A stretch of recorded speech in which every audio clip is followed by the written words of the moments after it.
Hello everyone, my name is Lee Narhi. I'm a Michigan auctioneer, and I'm going to show you how to make a cheap, effective photo booth using items you'll probably find on just about any auction site. Now I'm standing here in the dark, and that's really by design. This spot has poor lighting, and it's really cluttered.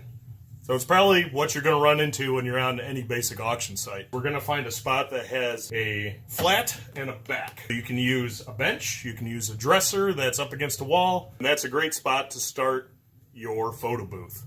Now what you want to do is clear off that area. All right, back home that was instantaneous, but in actuality that took about 10-15 minutes. And on the job site, I know time is of the essence, but that's 10 or 15 minutes well spent. A lot of people have asked me, how do you get rid of backgrounds in pictures? Well, if you take a good enough picture, you really don't have to. And I'll show you what I mean.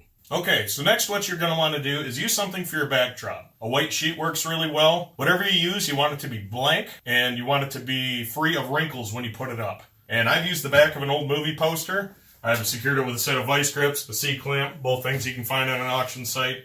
Now you can't always connect those in that fashion on the job site, but as long as you have your backdrop cascading from the back down to the bottom without any wrinkles in it, that's really what you want.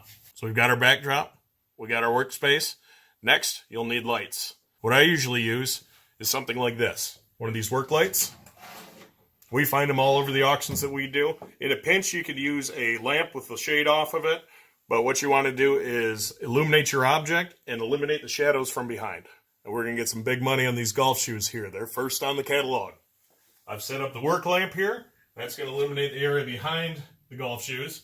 And I've set up the desk lamp here, and that's going to illuminate the golf shoes themselves. What that does is it cuts down on shadows. You see there's not a lot of shadows in behind here. That's going to cut down on your editing time. You won't have to go through photo by photo and edit out the backgrounds. All right, so now we're getting ready to shoot.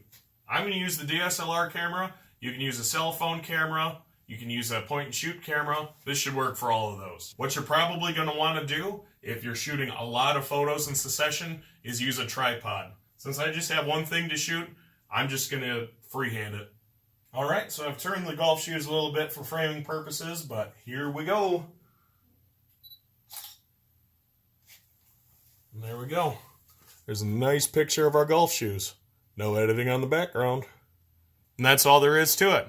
My name's Lee Narhi. If you have any questions, send them to me over the comments. Make sure to check out the Michigan Auctioneers Association on YouTube, Facebook, and Twitter. Thanks.